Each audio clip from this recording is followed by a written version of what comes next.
Tigas na mukha mo, magkakaso ka pero wala kang pera.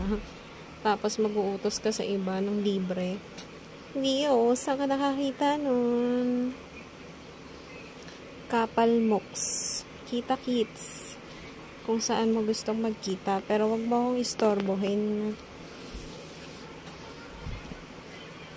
Wag mo akong istorbohin. Turuan mo yung anak mo na wag maging autistic.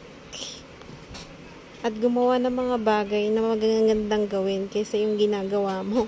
Kakaya naman sa'yo. Di ka na nga pinapansin, papansin ka pa.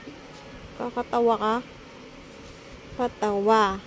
Tapos nananakot ka pa. Di ba yung kinaso sa'yo ng gobyerno attempted murder tapos nag-divulge ng mga confidential files? Treason, no?